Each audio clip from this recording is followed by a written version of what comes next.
The Commanders' defense had 3 sacks, a pair of goal line stands. This loss is on the offense and special teams, a muffed punt, 2 missed field goals, an interception in overtime, and 0-3 in the red zone. We threw and gave the freaking game away. Very winnable game. Super annoying. It's not a very good Dolphins team at all. They proved that. They didn't want to win it. I was kind of perplexed by some of the choices. I thought, frankly, that both coaches were making everybody just going for touchdowns all the time. Nobody wants to kick a field goal sometimes. Sometimes I think there are instances where you need to kick a field goal. I mean, the Dolphins do kind of suck, but they throttled Atlanta by 24 points. They dominated Buffalo 30-13, and they squeaked out a win over the Commanders. They kind of suck too, but they're at least showing signs of life. But it was a good defensive effort. I think Valdez and I get $5, right? We get Venmo $5. I believe I owe you guys each at five spot. I think we could all agree that we saw a difference on defense. It wasn't, the Bears 85 defense or whatever, the Ravens from 2000, but it was a better defense. They made a few stops when they needed to. They certainly played well enough to win the game, and I thought we saw a little more aggression. A couple big plays. I went into it thinking Quinn would make no difference, and I didn't want to give Quinn credit, but I think you have to give him credit. You have to give him some credit. And I think he looked like he was more involved, frankly. I think he needs to just be the D coordinator and not just for the rest of the season. I think that's his deal. That's his deal. That's his superpower. That said, they did get stops on downs and like the 4th and goals.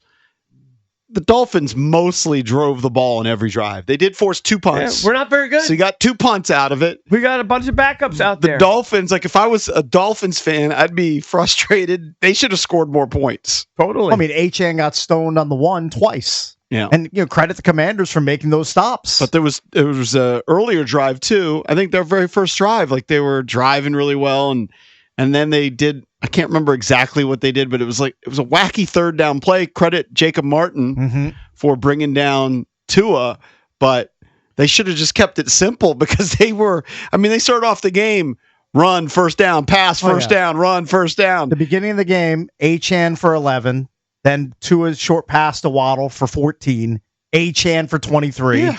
I mean, they were just marching early, and then the defense stiffened, and they had to settle for a field goal. Yeah, they had a false start, and they had a kind of just I thought it was like a poorly constructed play. But that said, the defense did play better. I don't think it played great. Nobody said they played great, but they played the best they played in 4 or 5 weeks minimum. They gave them a chance to win, and we gave it away. And it was helped big time. Complementary football, right? We always talk about that. The running game, the time of possession, helped the defense out tremendously. Well, when you look at it, because usually you're going to have a lot more drives than what they had. When you look at it statistically, we had more first downs, we had more plays, we had more total yards, we had a tick more yards per play, more passing yards, a tick more rushing yards. We won the time of possession, but we lost the turnover battle. Yep. Again, that's the most important one. -2 in that. We also lost the penalty battle. 6 penalties, which is not a ton, but it's a few too many. The Dolphins only had 4. And, at the end of the day, it all ended up into their 6th. You don't want to be close to the loss. Jets in any sort of category. The Jets are -11 in turnover differential, the worst in the league. The Commanders are -8. It's a hallmark of a losing team is to lose turnover differential. The other difference, I think, that is pretty obvious to me, I don't know, maybe I'm wrong, because, again, Jaden hasn't been lighting the world on fire when he has played this year, but, they're just not as effective in the red zone, and I feel like with Jaden there's more potential. We would just finish off more of these drives. I think in the first clip here, we have DQ in the post-game presser talking about struggling on 4th down in the red zone. Not yet, but I can say, I know the foul jumped, like we're going to go for it again on 4th. Definitely disappointed not getting it, at the 1. Felt definitely good going for it in the 4th down op, but, to have those trips down low and to end up with field goals, man, that's the part that we got to be able to count on to get that done. And like I said, that's been a strength of ours. Getting to that spot, we'd actually been struggling in the fringe to get into the red zone, into those spaces. So we'll look, we'll grow, but I don't have a good insight on it yet, but I will. He's asked about the defense's slight bump in play.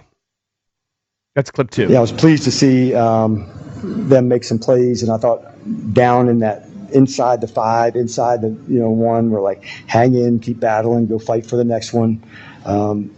We talked about even at the half, and what I'd kind of spoken to the team about last night is what's next matters. That's what you can influence, not what was. And so I said, we're all mad over the month that has been, but you have a chance to influence this tomorrow. I think it's going to take speed. It's going to take tackling, not to create the takeaways. That would have been the one thing that, I thought that would have been a real spot to go, give ourselves a better chance to go win it. You saw the guys, they were trying, they'd get guys, they'd stand guys up, and then 3 or 4 guys would jump in there, and you see Sandusville trying to rip the ball out. Yeah. They just weren't able to do it. Again, Sandusville dropped a gimme interception, in my opinion, that also hurt. I don't think ultimately it was too catastrophic in terms of scoring, but it just could have changed the momentum. And then obviously the Sandusville just like muffing that punt was just catastrophic. I just couldn't believe. I couldn't believe what I was watching. I couldn't either. I mean, it looked like a guy playing peewee football at 8 years old trying to field his first punt ever. Yeah. Not a professional. Yeah. It's going at it 100 miles an hour. In the middle of traffic. This is doomed from the start. You got to let that one bounce, baby. Let it bounce. Even if it bounces 20 yards down the field. Let it bounce. At least you have the ball. At least you're not turning the ball over right there. Get out of the way. That put me on tilt. Big time tilt. But at that point, I don't know. I felt like 4 minutes left in the game. It's a critical juncture of the game. I get it. I just felt like both teams had chances and both teams bungled their chances. By the way, Mike McDaniel, who I think is generally viewed as a pretty smart offensive mind, like that's how he got the gig in Miami, he gives the Commanders the biggest gift of all time when he decides not to put points on the board. Then he goes for the most basic goal line play you've ever seen, hand the ball to Ollie Gordon, slam it into the teeth of the defense, and they get stoned. I was expecting, I don't know, something a little more innovative. Play action. Something. I mean, that's unless you have Derrick Henry, I'm not comfortable with that play in a critical juncture of the game. I understand you want your offensive line to be able to gain 1 yard to get into the end zone. Should have opted for a different play there, but it worked out for the Commanders. They made the stop. They made just enough stops. It wasn't some Herculean, incredible defensive effort, but they made stops when they needed to. It was good enough to win, and they threw it away, and that's what's frustrating. But if you want to be encouraged at all, you at least think, well, maybe we can be somewhat competitive in some of these games, at least put up a little bit of a fight defensively. If you get Jaden back, if you get Terry back, believe it or not, if you get a guy like Treylon Burks back, maybe, you can find a way to be competitive and maybe steal a couple wins. But it's certainly a lost season, massively disappointing season. There's virtually even if they went on a miracle run, I don't think you can get to the playoffs the way that things are stacking up. Even if they went 9-8, very unlikely. I don't even think you could get to the playoffs. I haven't even bothered to look at the NFC playoff picture. It's just, for me, it's just playing for dignity. It's playing for pride. It's playing to try to build a winning situation here. I know people already are on my timeline so happy that they lost and that we're just getting a better draft pick. And that's great, but that's not my mentality. Cakes, if you want your NFC playoff picture, right now, your top 7 teams going to make playoffs. 7th would be San Francisco at 7-4. Okay. Just in terms of the standings. Yeah. Like a team like Detroit, is Detroit on the outside looking in right now in the playoffs? I think so. I'd have to pull it up. By the way, if the Commanders do wind up with like the 6th, 7th, 8th pick, whatever, you got to deal that pick, right? For try and get more picks. I think you got to move down and pick up some extra picks from all these deals that you made for Tunsil and Lattimore, for Debo. Like, you got to get some of those picks back, right? I think so. Somebody wants to trade up into the top 10 to take a quarterback. I mean, that's got to be Adam Peters' first order of business. It's preferable. Slide down the draft board. But if you have a tantalizing defensive end, okay, if it's that's going to be a Myles Garrett-like player. Well, okay. on the board. If you have a guy who's going to get you 18 or 20 sacks, yes, you take that player. But if that guy's not on the board, you got to deal with that pick. If you have a pick between 8 and 10, wherever they fall at the end, I just feel like you got to move that pick. Go down the draft board, go in the teens, and just let somebody come up and give you some extra picks that you've been dealing away for the last year. Shout out to Ben Stanek. He's got the snap counts out there bright and early this morning. Appreciate that, Ben. Defensively, I was curious to see if Bobby Wagner was there on every single snap. He was there, Cakes. Every single snap. But they are playing McGee more, and you're seeing Jacob Martin more. McGee played 48% of the snaps. He was there on 27 of them, 27 of the 56.